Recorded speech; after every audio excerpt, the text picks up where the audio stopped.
What's up, y'all? Hope everything is going good. Welcome to my video. I might put this on YouTube. I might put this on a couple other places. We will see. IGTV, all kinds of fun stuff. But just wanted to give y'all a little game, So bear with me as I hold this on my little selfie stick. And I want to talk about writing songs, writing raps, but more specifically, writing songs. Okay, I know a lot of folks coming up have trouble with this, and everybody's technique is different.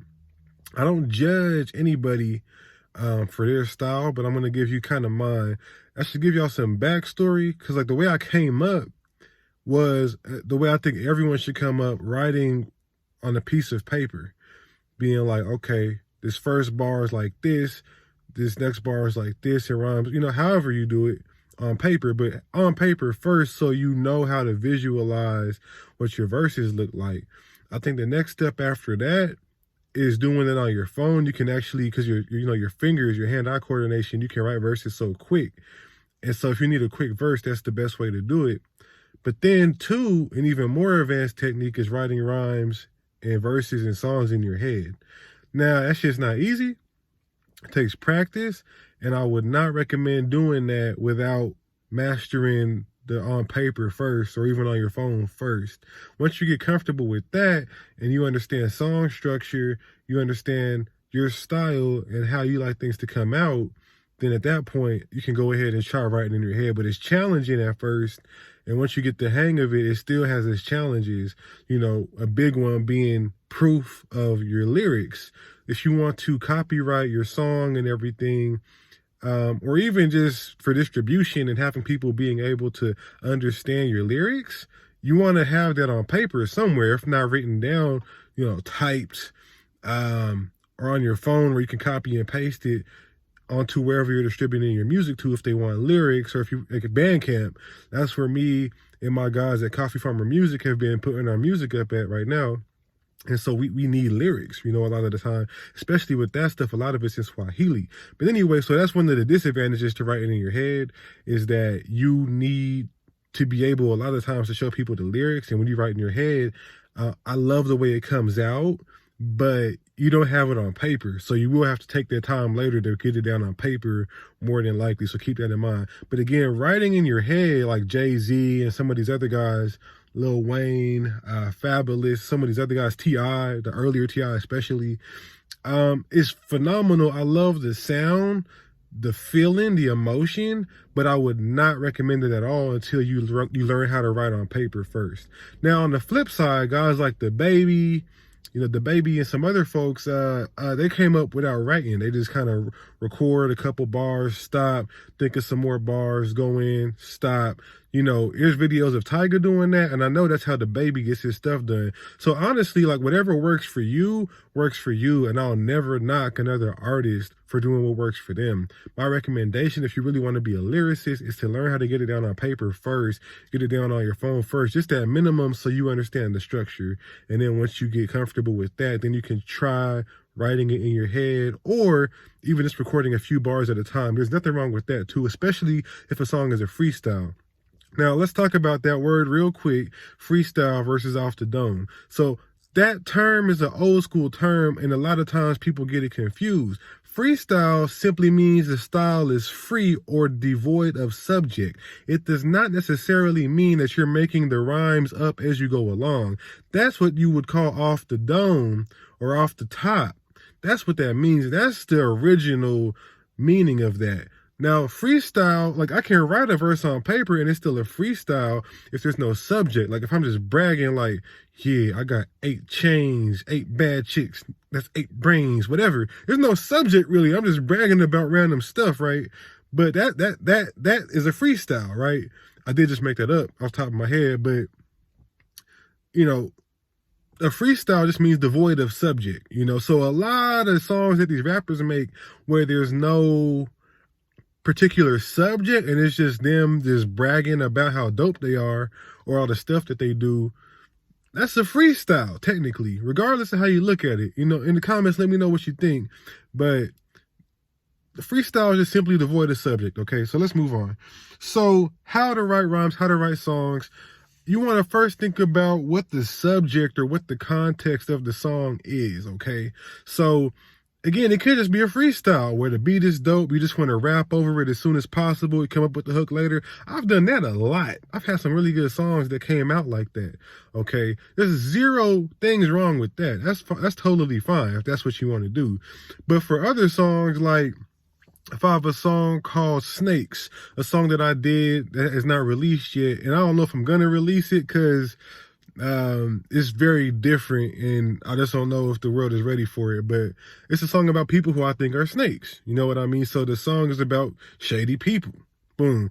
Or if I have a song about, like I have a song called Bop that's gonna drop soon. It's a love song, okay, right? So I'm rapping about this girl who makes me feel this way and what we do together. You know, it's a really good song. So it's just, what is your subject? What's the context? Is it one song that has that subject matter, or is it an album or an EP that is all one subject that this is going to relate to, and this is part of that story or part of that project? So main thing going in, know what the song is about or know what it's not about. Is it about one thing specifically, a couple things specifically, or is it a freestyle devoid of subject? Okay, boom. So let's move on. So with your chorus, that's pretty much your most important thing most of the time, okay? So your chorus, you want it to be catchy, okay? You want it to usually be simple. If you're a producer too, or if you're doing, sorry about that, if you're a producer too, or if you're working on the production, this will typically be where you have the most instrumentation, where the song is the most intense and has the most energy, okay? Because this is the part that people are always going to come back to most of the time. Again, what works for you works for you. You might do your songs differently. This is typically, though, how I do mine, okay? So I might be like bringing strings in. I might put a pad in. I might add another instrument, etc. This is where, you know, that high energy is again, and people are going to remember this part of the song most of the time, okay? So you want it to be catchy, you want it to be something that people enjoy saying and yelling in the club or whatever the atmosphere is, you know, if they're in their car or if they're in their room or if they're in their house, whatever it is, okay? Something that people are going to enjoy repeating, saying a lot, or singing along to, you know. And then other context that you might want to think about as well, where do you think people are going to listen to this thing? Are they going to be listening to it in the concert? Do you want it to be a great show song? Do you think they want to listen to it in a car? Do you think they want to listen to it with their significant other or whoever they're with that night? You know, what do you think is going to be the best environment for this song to be played in? Think about that. You make that hook too, okay? So keep it simple most of the time, but if it sounds dope with a bunch of different things being said, then it sounds dope, you know? Use your ears and trust your ears more than all of the technical stuff. That's the biggest underlying thing I think you guys got to keep in mind, okay? And then things like pre-hooks. A great example of this, Sexy Back by Justin Timberlake. That whole part, dirty babe, I don't know what he's saying right there, I forgot. But that's a pre-hook. You know, or you know what? Actually, they call that a bridge in the song. Timberland really literally says, "Take it to the bridge." So they call that a bridge. I might call it a pre-hook. You know, there's no necessarily right or wrong answer for the name of a part of a song. Whatever you call it is what you call it. Some people call choruses hooks. Some people, you know, vice versa. As long as you like it and it sounds good, that's the most important thing. Again, okay. But sometimes people do pre-hooks. I love pre-hooks. You know, I even have post hooks sometimes. I think I've heard other folks use that too. So for a song I'm about to drop, I have 8 bars for the regular chorus and then another 4 bars after that to just kind of keep the energy going before we go to the next verse, okay? So hooks, choruses, simple, catchy, memorable. That's the big things with those. Simple, you know, usually less is more, but if it sounds good, it sounds good, okay? Keep those things in mind. All right, let's go to verses. So verses, you want those to be memorable too. You don't want to come on a song with a trash verse or trash verses, okay? But if it's a party song, if it's a club banger, you might not have to focus so hard on the penmanship on those verses, more so than you might just need to go in just, you know, and make sure it sounds good sonically. I have a lot of songs, especially from when I was younger, where I just made sure they sounded good sonically. I didn't give a damn if the lyrics had punchlines, even if it really made sense. I wanted it to sound dope as it was coming out of my mouth on the microphone on the beat. So a lot of times you can get away with that with some really simple stuff. A lot of guys, again, they don't even write anything. They just go in and freestyle stuff, and that takes practice to get to that point. But, feel free to give it a shot. Or sometimes guys just write, 8 simple bars, 12, and the length of the verse depends on the song and the subject matter and the type. Is it a hardcore hip hop song where you need a hot 16? 16s, I think, are starting to kind of go out of style, but there's a place for it, 12, I do a lot of 12s, and a good example of someone who's mastered 12s, T.I. He has some great 12s from what I remember, and he gets his point across. He's dope, but he doesn't rap too long to where you get tired of him rapping and they're just waiting for the hook to hurry up. He does just the right amount, then that hook comes in and boom, you're hooked to the song. And 8s are good sometimes too. Like there's a song, Screwed Up by Ludacris and T.I. It's like 4 verses. It might even be like 8 verses. It's something crazy like that. And they're just going back and forth, and it's like 8-bar verses. So 8-bar verses free up a lot of time. And nowadays, like, if you can keep a song under 2 minutes and it's a banger the whole way through, you keep people wanting more, you know what I mean? But if your art needs you to go longer, then go longer, by all means. Sorry, I'm shaking the camera. But by all means, just make sure your song is dope. Don't focus so much on the technical stuff. Just focus on getting dope content out there, okay? So yeah, your verses, you want it to be memorable. Usually it's going to be lower energy than the hook, right? So if it's an aggressive song like 6ix9ine on Swerving, I'm in the V with the team. I'm not even doing it. He's just straight up yelling. I think I hear him distort. He raps in a way where it sounds like his vocal cords be hurting. So if that's your style, that's your style. But if it requires high intensity, then by all means go in with high intensity. But otherwise, it's like, you might want to be lower energy. It depends. Is it a song where you're rapping and you're macking at a chick? Then you might not be like all up in her face. You might be more laid back, chill, like, hey girl, you looking real good. I know I seen you over there in the hood. However it goes, So, or if it's high intensity energy, you might be like, yeah, pull up on your block with the gut and a blah, blah, blah. Whatever it is, whatever works for you, But typically, you see this a lot with like Calvin Harris songs, those EDM joints where they have featured rappers or singers on them, where the verses are just kind of cool, laid back. They might still be high energy, but they're nowhere near as high energy as the hook. They might be yelling when they're rapping, but when the hook comes in, they bring all the instruments back. But there's other songs too, I'll be real, and this is me thinking as a producer too. A good song I want to say is, this is Paul Wall song. I can't remember the title, but Sippin' the Bar on that Paul Wall album. I know I'm going way back in time, but there's always fascinated me, and there's other songs that do this too. Sippin' the bar, gripping the grain. I got 17 carats in my piece and chain. That's the hook. It's a sample of somebody else's voice, but then it's super chill on the hook, and then on the verse, they bring in some organs, so it's another instrument. So sometimes songs do the reverse. Really whatever the song calls for is what the song calls for. Again, focus more on what sounds good and what you like more than the technical stuff. Use your ears. Your ears are your best friend when you're making music. Sometimes you're on the software, the engineers doing their thing, right? And you're looking at the waveforms, you're looking at different, MIDI things and all these different things. You're looking at levels, and that's all important, but what sounds good? And try to get bounces of the song too, and listen to it in your car, listen to it in your AirPods, your EarPods, whatever, your headphones, because you want to know what your listeners are going to be listening to it on. It's going to sound great in those expensive speakers, especially in a studio where these things might be like 20 grand, right? But that's going to sound a lot different than when you got your AirPods on, your Bluetooth headphones, your Bluetooth speaker, your car, your phone speaker, So think about that. Get mixes out and start listening to it on these devices and see how it sounds. And then, once it sounds good, then get it mastered, and that's just going to make it louder. that's the goal. Sometimes you got to make adjustments in mastering too, okay? But anyway, so for verses, my bad, I keep on flicking this thing around, okay? You know, selfie sticks. But anyway, verses, it's going to typically be low energy, and you want it to connect with the rest of the song too, okay? So, you know, again, if it's a song about hooking up with this chick that you've been trying to get with for a long time, your verse might want to talk about that too, okay? If it's a song about, you know, a breakup, then you might want to rap about that too and keep it really close. However you approach it is how you approach it, right?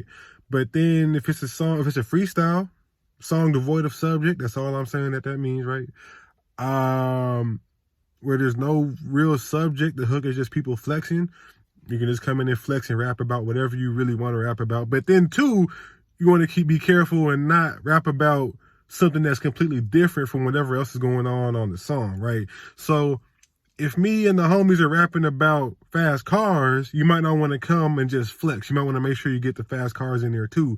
If we have a song about, you know, getting freaky, hot sex in the bedroom, you might not want to come talking about breakups, you know, so make sure it matches the song and the chorus and everything. So speaking of the song and chorus, let's go to bridge, okay? So bridge is where I get really freaky. That's where I get really experimental, okay? So typically for my bridges, and for a lot of bridges I hear, a great example of a bridge, my favorite example I love to show to everybody when I talk about bridges, is the Chris Brown song Run It with Jules Santana. And there's another version I think without him, but, or no, you know what? I think that verse is just him on there, and then the remix has, I think, like, what, Lil Bow Wow or whatever, Run DMC, something like that. But anyway, maybe Jermaine Dupri. But anyway, so with that song, the whole joint changes, right? Where he goes from, you know, the fast-paced song to it really feels like a slow song once it gets to the bridge, right? How you feel like, make it feel right, show them something, show the way you wear the jeans is turning me on. You're the hottest thing that's in these streets, so baby, won't you rock me? It sounds like soul for real. It don't even sound like nothing else. Like when the main part is on, it sounds like the hot track, the hot, you know, verses, the hot, you know, the hot hook, everything. It's just hot energy, right? But then that bridge, it really slows down. Even the video, they do a great job at capturing this mood, whoever the director was. The rest of the video is real colorful, high energy. And then that hook is him and the girl in that locker room hooking up. And it goes real dark. It gets like blue and sexy.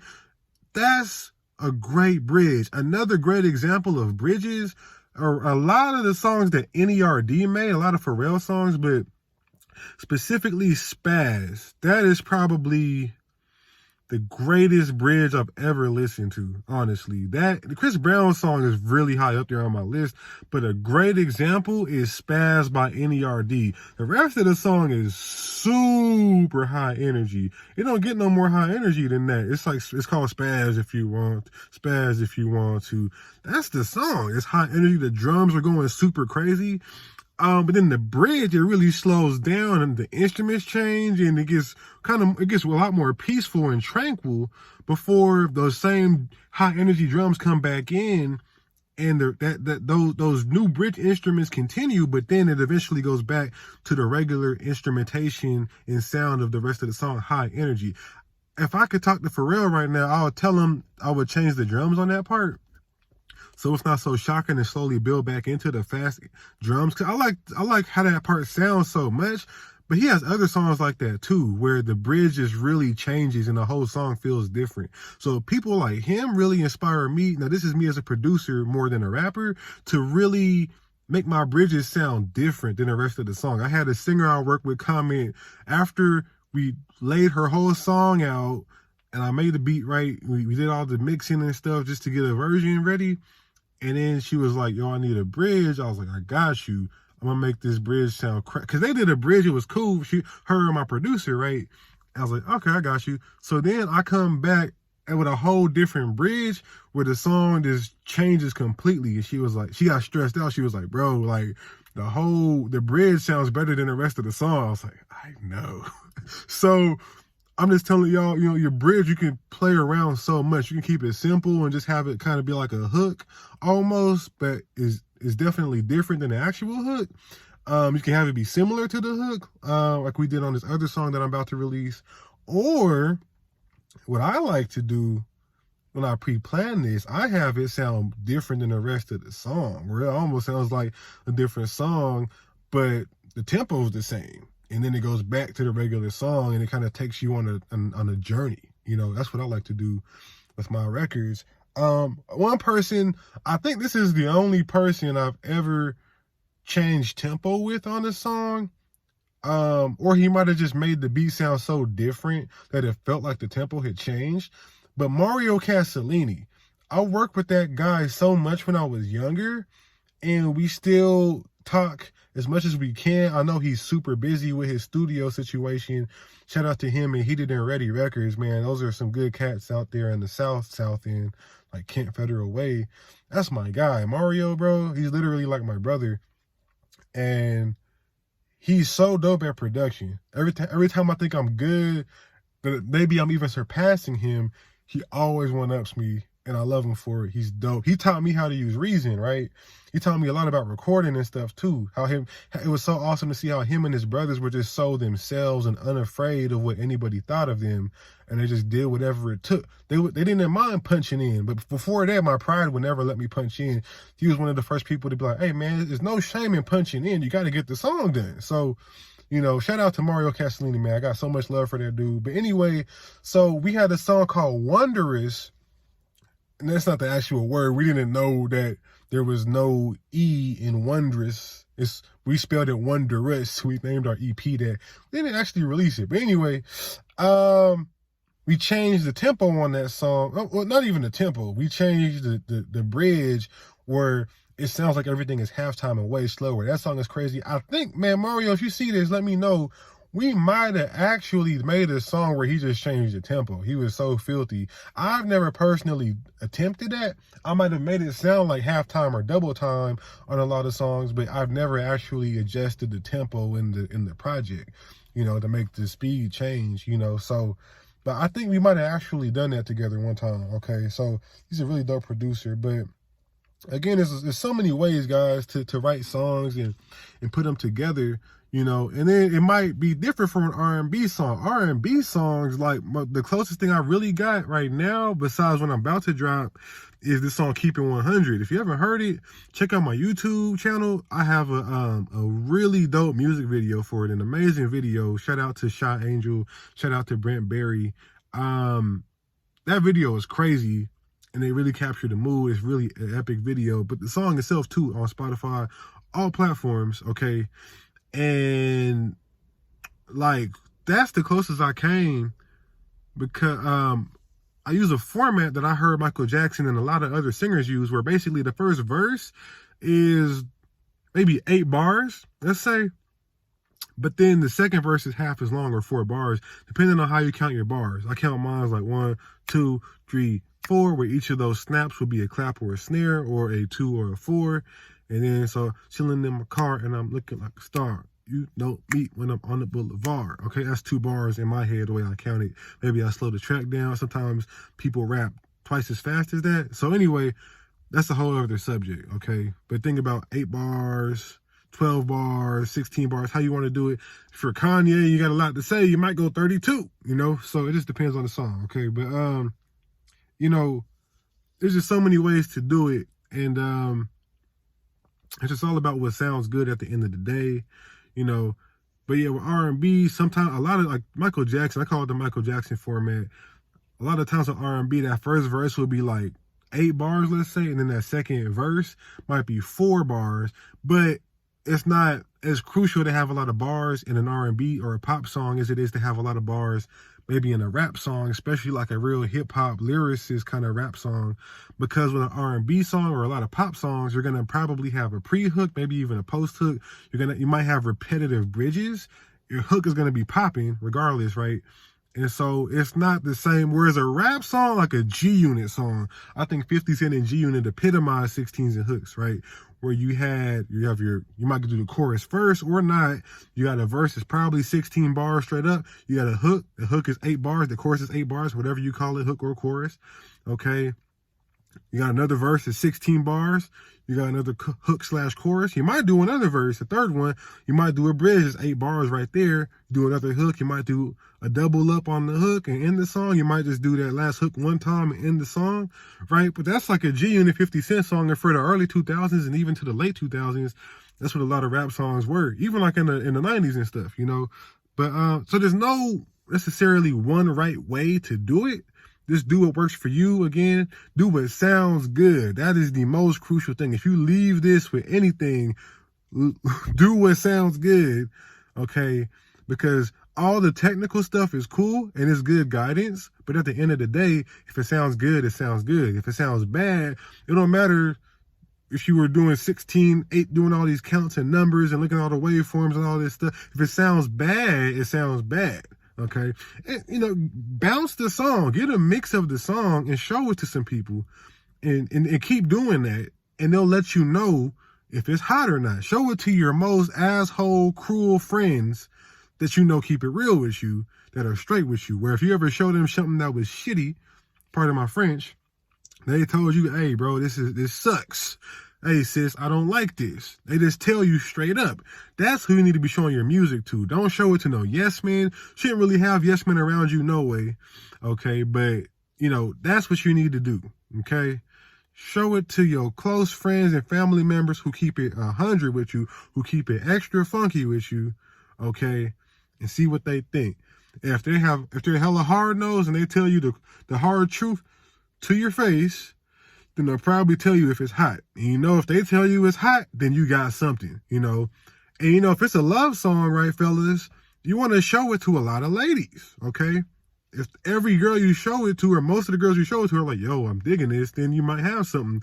If you show it to them, you get some real mixed reactions, or they just seem like kind of bored, and it might not be what you thought it was, you know? And two, like, if you got lyricists, homie, and it's like a real lyrical song, then show it to the coldest lyricists you know. And show it to people outside of your circle and stuff too, you know. Don't be worried about people trying to steal your stuff, because you just need to be making more stuff. You know, keep shooting shots, keep putting out songs and content, right? Don't worry about, oh, they might steal my stuff. Don't rely on just one track or one idea, you know. Keep going, keep putting out stuff so consistently that no one can keep up with you. And at the end of the day, hey, and R.I.P. to Kobe. Michael Jordan was Michael Jordan. Kobe was Kobe. You know, Jordan got 6 rings. Kobe, R.I.P. to him again, in all due respect. He followed Jordan's format. He tried to be Michael Jordan. I think that's fair. I think that's even what he said out of his mouth, right? He got 5, okay? Not saying one is better than the other, but I'm just saying there's only so far you can go trying to be somebody else, okay? Someone trying to copy you, they can never be as good at being you than you are at being you. I hope that makes sense. It's no disrespect to Kobe. I love him, one of my favorite players, one of my biggest inspirations. I'm waiting for my poster. But anyway, you guys keep grinding, keep going hard. Let me know in the comments what you think. Like, subscribe, comment on YouTube, IG, like, share, comment, all that good stuff. Everybody, man, I love you guys. All right, ladies and gentlemen, keep hustling. I'm out. Peace.